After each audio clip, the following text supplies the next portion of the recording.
a questão da figura do Alexandre de Moraes hoje, né, que ele é talvez a figura mais proeminente hoje da política brasileira no sentido de estar no noticiário, né?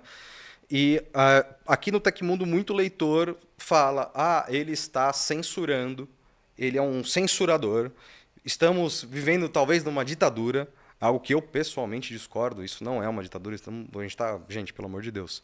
Mas enfim, traz muito esse assunto da censura, né? O que vocês pensam sobre isso? Ele realmente está tomando atitudes mais autoritárias? Ele está fugindo do ideal de vocês? Como vocês enxergam essa questão?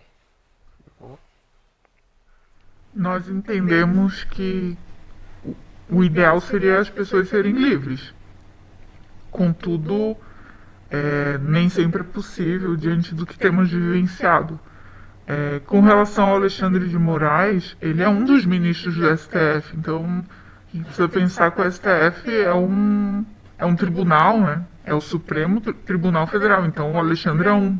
Ele não é sozinho, né? Então é complicado quando um ministro toma atitudes sozinho, mas se ele toma essas atitudes, ele tem o apoio dos demais ministros, né?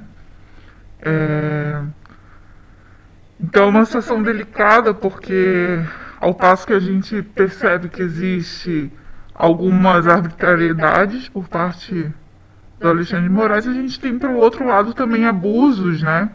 Com a diferença entre a liberdade de expressão e a ofensa, ou falar o que eu quero, né? A querer romper com uma democracia, a questionar o que não deve ser questionado, né? O que até pode ser, mas existem formas de se questionar. Então, de certa forma, enquanto ETSEC, a gente entende que existem abusos de todos os lados nesse ponto. Tem uma questão que é importante enfatizar, que é sobre a regulamentação das mídias, né? Muito se fala sobre isso. Aliás, desculpa te cortar, fizeram essa pergunta mesmo aqui. Eu perdi o nome de quem fez. Perguntaram o que vocês pensam sobre a regulação das redes. A regulamentação das mídias, assim como diversas leis que foram fundamentadas no nosso país, na prática parece uma coisa bem interessante. Na teoria, né? Na prática, isso pode ser usado e certamente deverá ser usado para fins políticos. Quando a gente começa a pensar sobre regulamentação, do que as pessoas falam, de como irão falar, existe por trás uma argumentação muito interessante de identificar a pessoa, trazer justiça para as falas, para mostrar que a internet não é uma terra sem lei, etc. Tudo bem, legal. Mas como isso será usado na prática? Quem terá o uso dessa lei? Como ela será usada no futuro? Se temos um regime político agora, que é mais social, beleza. No futuro teremos um governo político mais não social, mais para a extrema-direita, por exemplo. Como isso será usado? Para quais fins?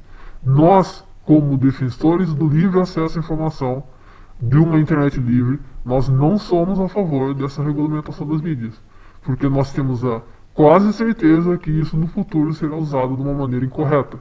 Então, justamente pelo risco desse mau uso dessa lei, desse aparato, nós não estamos a favor desse princípio.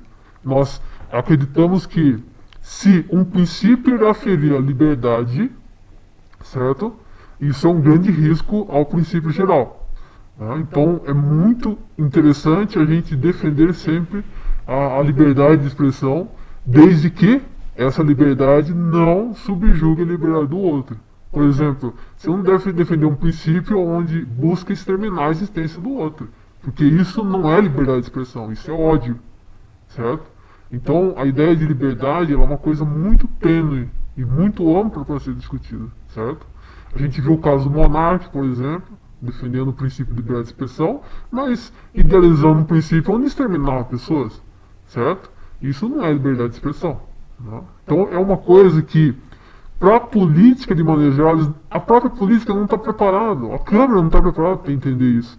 Tem vários especialistas em segurança da informação que estudam anos esse princípio, e aqueles políticos acham que têm a capacidade de julgar isso.